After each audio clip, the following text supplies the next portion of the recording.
About 18 months ago, I bought this Vostok Komandirskie. At that time, there was a lot of propaganda going around about these watches and how absolutely amazing they are. They're great value for money. They're incredibly strong. The Soviet army used them, and they've got all this history behind them. And they offer great value for money. So I decided to buy one, and I bought this Vostok Komandirskie. And as soon as I got it, I immediately thought, what a load of rubbish. I wore it for a little while and made a video review, which if you haven't seen it, I'll put a link in the description so you can watch it. And it's an absolutely horrendous watch. I couldn't see any good points about it. I really couldn't understand why people rave about him so much. I think it's an absolutely terrible watch. The dial is just so badly made. The printing was not done correctly. The date window was faded. The timekeeping was terrible. I believe it was something like a minute fast a day. I can't remember. It was such a long time ago I made the video. And the hand didn't line up. And all in all, it was a terrible, terrible watch. Now, a lot of the Vostok owners and fanboys absolutely lost their minds about this, and they went on this huge rant about how good it was. But when I confronted them with some information, they tend to just scurry off and don't come back. They leave their comments and then don't come back with any replies when I talked about the certain things which I found wrong with them. And the main excuse was that the watch is cheap. What did I expect? The watch is incredibly cheap. I shouldn't expect Rolex quality. But I didn't expect Rolex quality. I expected a watch that would work. So in that video, I described the watch as a kiddie's watch. So after a while, I gave the watch away to one of my friends, a little girl. She's 12 years old. So I thought, it's a kiddie's watch. Give it to a kid. And she wore it for, I think, less than 3 weeks before it started falling apart. Now, the first thing that happened was the bezel came off. Now, it's something to do with the, you can just see the wire there. Something to do with the wire. No matter what I do, it won't stay on. It keeps coming off. So, see, the wire just pops straight out. It just keeps popping off. And so she wore it without that for a bit. And then what happened? The crown popped off. Didn't just fall off by itself. Obviously because it was always wrong, so she had to adjust the time every so often. She unscrewed it, pulled the crown out, and everyone who's got one of these watches will know it's got the wobbly, dodgy crown. And it came off in her hand while she was pulling it out. Because when you adjust the time, you've actually got to keep a bit of tension on it and pull it out and then change the time. Came off in her hand. And I've no idea where it is. She did actually give it to me with the rest of the watch, and I've no idea where it is. It's probably somewhere around in the house, but it's not exactly a big deal. So the crown fell off, or came off, or broke off. I couldn't see any damage on the crown. To be honest, I can't bother to look for it. It's a piece of junk, so I'm not going to waste my time looking for a crown. And with that, you can probably notice the movement. The crown was obviously holding the movement in place, and you can see the movement as the entire inside has just moved. Yeah.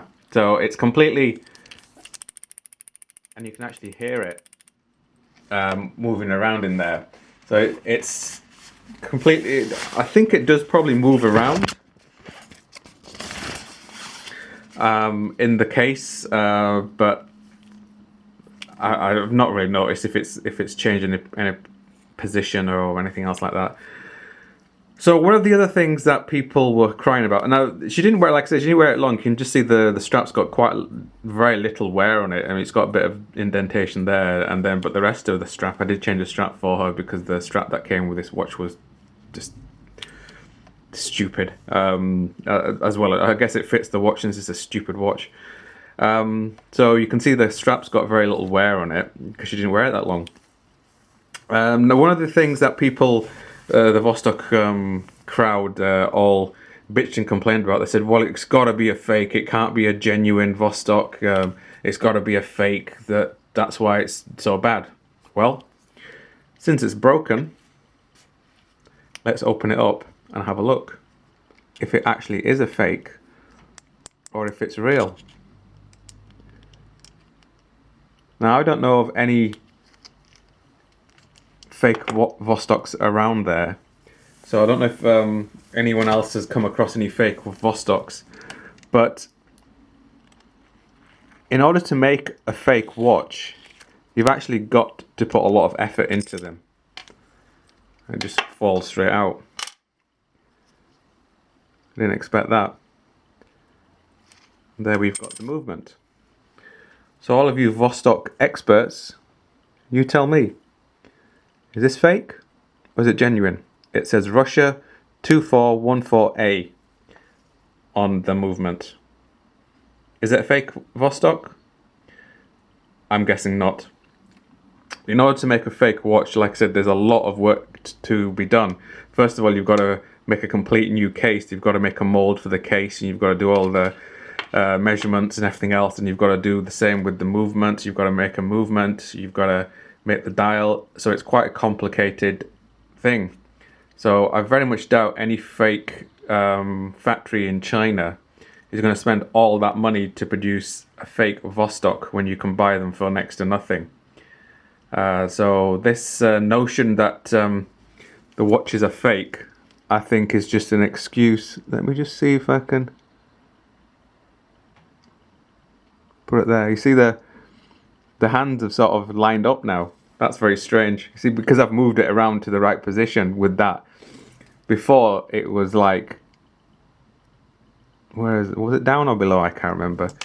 But this is the horrible Vostok Komandirskie.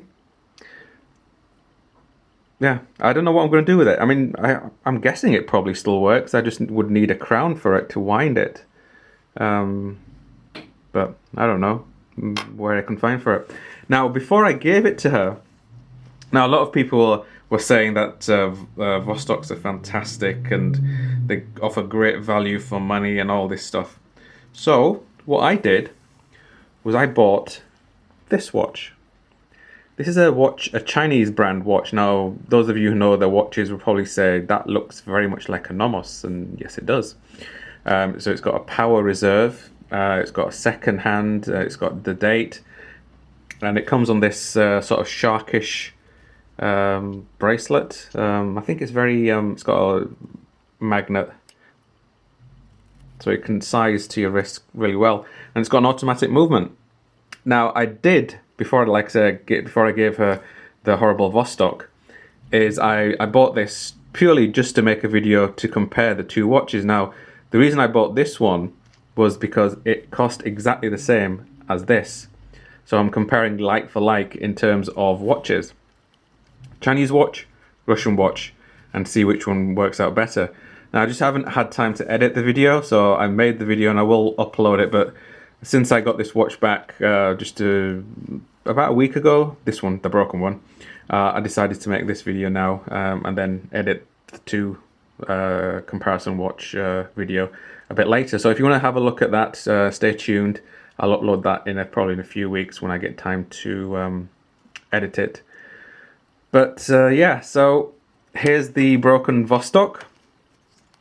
Now, I'm sure all of you Vostok fans will hate this video as well, so if you could please give me a thumbs down, that would be great, because that tells me how much I've annoyed you. So I'll make sure I'll make some more videos to annoy you even more.